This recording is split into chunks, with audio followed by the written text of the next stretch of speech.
what do you know about naval mines? Well, I'm not an expert on naval mines, but I know a lot about naval ordnance and EOD. I know about that quite a bit because of my background. So currently, the stuff they've got, obviously, is pretty relatively unsophisticated because the U.S. military isn't working on what I would say would be in the mine ordnance department. A lot of the stuff they're doing are on tracking systems, laser guidance systems, and, of course, missile defense batteries, that sort of thing. That's the focus of the U.S. government right now. So as far as the mine department, or as far as those kind of ordnance, it's not really something that we're focused on. So the only thing, there's a program I was telling Roy about backstage. It's called Project Orca.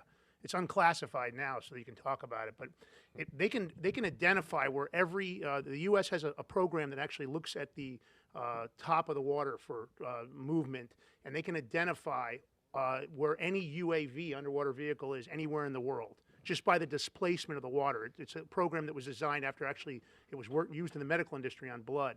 So now that that is what they do, they know where all the vehicles are at for every country. So I believe that the U.S. is overly confident of their ability to identify underwater vehicles, including drones, prior to that. So mines would be one of those areas that could be really dangerous, assuming that there's new technology. George, do you agree with Lance?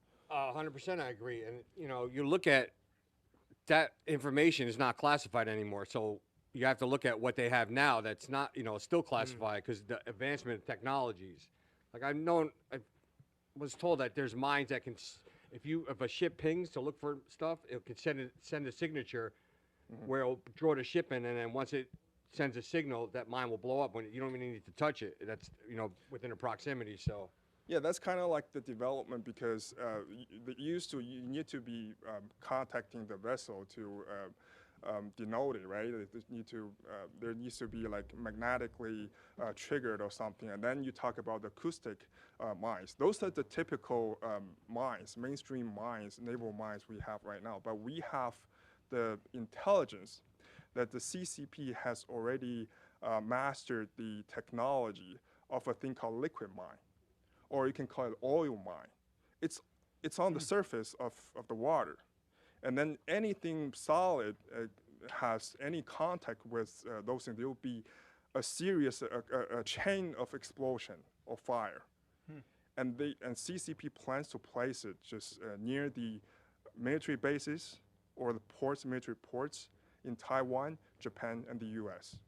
So this is very dangerous. And also, they plan to use the technology, use the naval mines and liquid mines with a cluster, a swamps of drones or underwater drones or underwater unmanned submarines.